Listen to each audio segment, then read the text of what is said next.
Shalom, bien-aimés dans le Seigneur, qui avait l'occasion de nous suivre encore en ce jour. C'est le pasteur Tony Maboussi de l'église Les Ambassadeurs pour Christ. Et je suis heureux de vous retrouver encore ce jour pour pouvoir vous parler.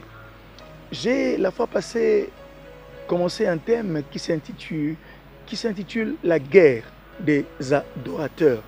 Nous avions défini la guerre comme étant une lutte armée entre deux parties, ou alors comme une lutte quelconque. Nous avions défini également les adorateurs comme étant des hommes ou des femmes qui rendent un culte à une divinité. Et pour notre part, nous avions dit que dans la parole de Dieu, être un adorateur, c'est d'abord la personne qui a reçu Jésus-Christ dans sa vie comme Seigneur et Sauveur personnel, purifié par le sang, justifié par le sang de Jésus. Cette personne qui rend un culte à Dieu est un adorateur du Seigneur ou une adoratrice du Seigneur. Mais nous avions dit qu'il y a une guerre qui oppose les adorateurs du diable et les adorateurs de l'Éternel. C'est pourquoi on a parlé de la guerre des adorateurs. Bien-aimés dans le Seigneur, nous avions dit bien sûr un mot sur ses origines. Cette guerre a des origines célestes. Lorsque Lucifer, qui était un ange, s'est rebellé contre le trône du Seigneur et a aussi entraîné avec lui une partie de l'armée céleste. Et il a voulu bien sûr qu'on puisse l'adorer, détourner l'adoration qu'on rendait à Dieu et la détourner vers lui-même. Nous connaissons la suite, il a été précipité. Mais dès lors, bien-aimés dans le Seigneur, il y a une guerre. Nous avions dit qu'il y a plusieurs guerres dans ce monde. Il y a eu plusieurs guerres, il y a des guerres même en ce moment où je vous parle. Mais il y a une guerre qui a commencé depuis. C'est cette guerre des adorateurs. Elle oppose le royaume de lumière et le royaume des ténèbres. Cette guerre a des répercussions sur la vie des peuples ici sur la terre. Cette guerre a des conséquences sur notre vécu. Cette guerre aujourd'hui a des conséquences sur l'économie, sur l'éducation, sur le social. Elle a des conséquences sur la vie des nations. Alors, ceci étant dit, j'avais dit une chose, que dans la parole du Seigneur, la guerre des adorateurs, elle est présente dans plusieurs épisodes des récits bibliques. Nous remarquons qu'il y a une guerre d'adorateurs. J'ai parlé de Moïse allant chez Pharaon. On va voir ce qui va l'opposer à Pharaon lui-même. Il va être opposé aussi aux magiciens de Pharaon. Je vous ai parlé également de Gédéon qui, lorsque Dieu l'appelle pour délivrer son peuple, il a dû aller renverser l'autel, la statue de Baal qui se trouvait dans la maison de son père. Je vous ai également parlé d'Élie. Et je me suis appesanti sur le cas d'Élie. On n'a pas voulu nous éparpiller, mais on a voulu justement prendre des cas précis. Et nous sommes en train d'analyser le cas d'Élie et les prophètes de Baal. Nous savons tous qu'il y a, à l'époque d'Akab, qui épouse Jézabel, une païenne, elle invite à son tour des prophètes de Baal qui viendront introduire le culte de faux dieux, d'un faux dieu qui s'appelle Baal. Et Israël va se pervertir dans ses voies et le culte de Yahvé va être teinté de syncrétisme. Il y aura un mélange dans le culte que le peuple devait rendre à Dieu. Et Dieu suscite un homme, Élie. Il dit, il n'y aura pas de pluie, sinon à ma parole. À cause de la désobéissance, il y aura bien sûr pas de pluie pendant 3 ans et 6 mois. Et Élie dira à Akab, qui se retrouve au mont Carmel, pour qu'il y ait un défi entre lui et les prophètes de Baal, pour voir qui est le vrai Dieu, l'Éternel ou Baal. Et lorsqu'Élie prendra la parole, il dira, jusqu'à quand clocherez-vous des deux côtés? Il parlera au peuple, les admonestants, il dira, jusqu'à quand clocherez-vous des deux côtés? Si c'est l'Éternel qui est Dieu, allez vers lui. Si c'est Baal, allez vers lui. Et j'avais fait voir la fois passée les enjeux de la guerre.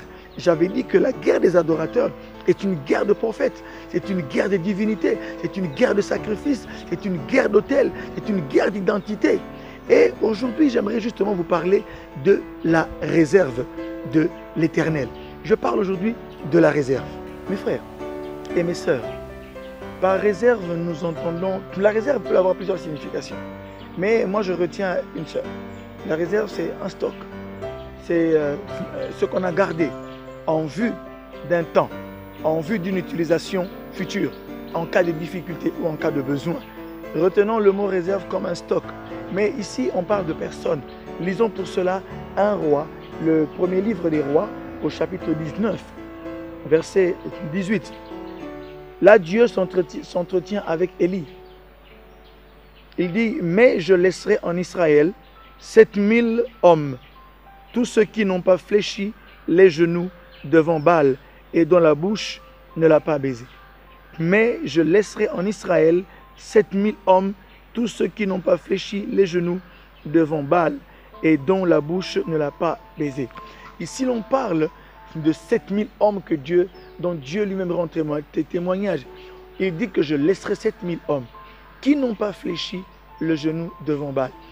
Bien-aimés dans le Seigneur, nous devons savoir que dans cette époque d'apostasie, où tout le peuple, presque tout le peuple est allé à mélanger le culte de Yahweh avec le culte de Baal, il y a eu 7000 personnes dont Dieu parle, que Dieu seul connaît, qui n'ont pas fléchi le genou. Remarquez lorsque Élie fera descendre le feu, lisez 1 Roi 18 et la suite, vous allez voir que lorsqu'il fait descendre le feu au mont Carmel, il remporte le défi bien sûr, et tout le peuple s'agenouille et dit c'est l'Éternel qui est Dieu. Et au chapitre 19, 1 Roi 19, Akab va rapporter à Jézabel tout ce que Élie a fait, parce qu'Élie va tuer les prophètes de Baal. Et Jézabel enverra un messager à Élie pour lui dire que les dieux me traitent dans toute leur rigueur si je ne fais pas de ta vie ce que toi tu as fait de mes prophètes. Élie a pris la fuite, et bien sûr vous connaissez l'histoire, vous allez la lire dans 1 Roi 19, il s'enfuit et Dieu envoie un ange pour le nourrir, parce qu'Élie est en pleine crise, il veut la mort, parce qu'on recherche sa vie pour le tuer. Il arrive au mont Horeb, là dans la grotte, Dieu commence à lui parler. Dieu lui dit de oindre Élisée, le fils de Shaphat d'Abel-Méhola, à sa place comme prophète. Il demande aussi d'aller oindre à Damas, de oindre le roi Hazaël. Il lui demande aussi également de oindre Jéhu comme roi d'Israël. Il lui dit, celui qui échappera à l'épée d'Élisée, Jéhu le tuera. Celui qui échappera à l'épée de Jéhu, Hazaël le tuera. Mais je laisserai 7000 hommes, tous ceux qui n'ont pas fléchi les genoux devant Baal. Mes frères, la réserve, je vous parle de la réserve. Alors, laissez-moi vous dire une chose, mes bien-aimés. Remarquez que lorsque Élie, au 1 Roi 19, verset 14, Dieu lui dit, qu'est-ce que tu fais ici, Élie? Lorsqu'il le rencontre au mont Horeb, il dit, Seigneur, j'ai déployé mon zèle pour l'Éternel. Il dit, les Israélites ont violé ton alliance, ils ont abandonné ton alliance, ils ont tué tes prophètes, ils ont renversé tes autels. Remarquez le processus, ton alliance, tes prophètes, tes autels. En agissant ainsi, bien sûr nous savons que c'est sous l'instigation des prophètes de Baal, Jézabel et sa clique de faux prophètes, en agissant ainsi, en introduisant le culte du faux Dieu, ils ont poussé le peuple à renverser les autels, à violer l'alliance avec Yahweh et en tuant les prophètes de l'Éternel. Mes frères et mes sœurs, ils se sont attaqués directement à Dieu lui-même. En faisant cela, Jézabel s'attaque directement à Dieu. Derrière Jézabel, il y a l'ennemi, Baal, qui représente le diable. C'est pourquoi on parle de la guerre des adorateurs. D'une part, il y a Élie et il y a aussi les prophètes de Baal. Il y a Jézabel également. C'est pourquoi, bien aimé dans le Seigneur, en ce moment-là, heureusement, Dieu avait une réserve. C'est pour dire que lorsque les choses vont mal, lorsque les choses sont en train d'empirer, même lorsque il y a aujourd'hui une apostasie, même en ces temps-ci, même quand les hommes qui craignaient Dieu ne craignent plus le Seigneur, quand beaucoup de gens abandonnent la foi, mais j'aimerais vous dire qu'il y a une bonne nouvelle, même en ce temps, il y a une réserve. Mais quel est le rôle donc de cette réserve? Cette réserve a une mission. La mission de la réserve, c'est de préserver le culte, le vrai culte. Deuxièmement, de garder l'alliance de l'Éternel. Troisièmement, c'est de servir de provision. Quelle est la mission de la réserve? La mission de la réserve, j'avais dit, préserver le culte, garder l'alliance et servir de provision. Parlons du culte, préserver le culte. en ce temps, même au temps d'Élie, lorsque Dieu dit qu'il a réservé 7000 hommes, hein, il y a une réserve de 7000. Laissez-moi vous dire, même Élie n'est pas au courant qu'il y a 7000 qui n'ont pas fléchi le genou. Même Akab ne sait pas qu'il y a 7000. C'est pour vous dire, mes frères, que Dieu sait préserver les siens. Et même en ce temps, Dieu a réservé aussi les hommes et les femmes qui ne sont pas en train de se compromettre.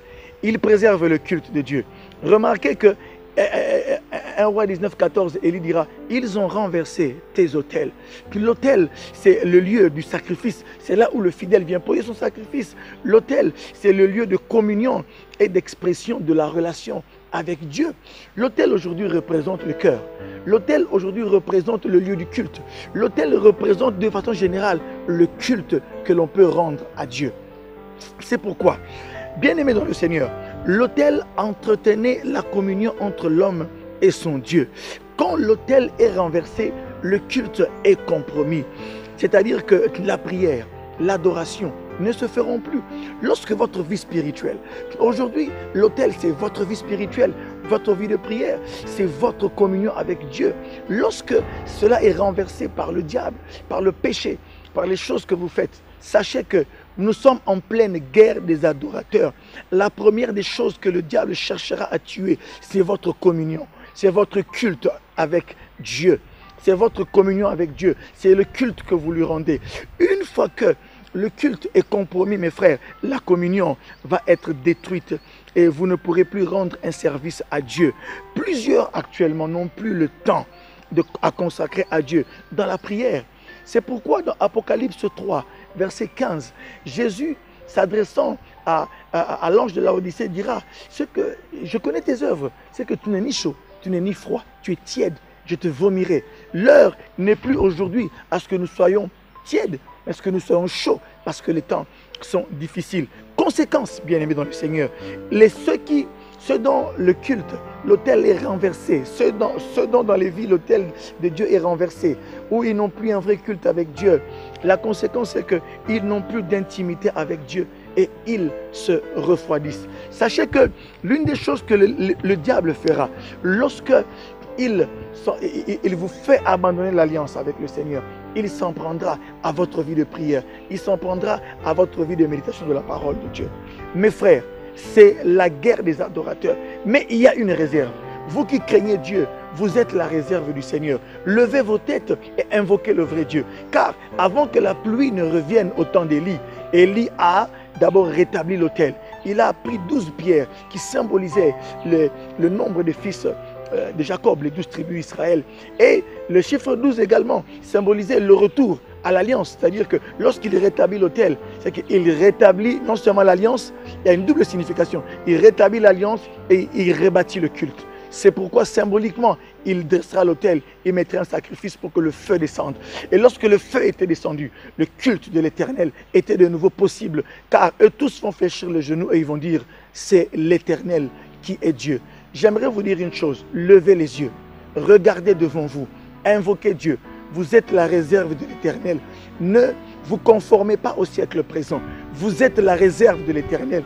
Dieu en ce temps s'est réservé aussi il s'est fait une réserve. C'est vous et moi qui craignons encore l'Éternel. Soyez fermes et inébranlables, car c'est la guerre des adorateurs.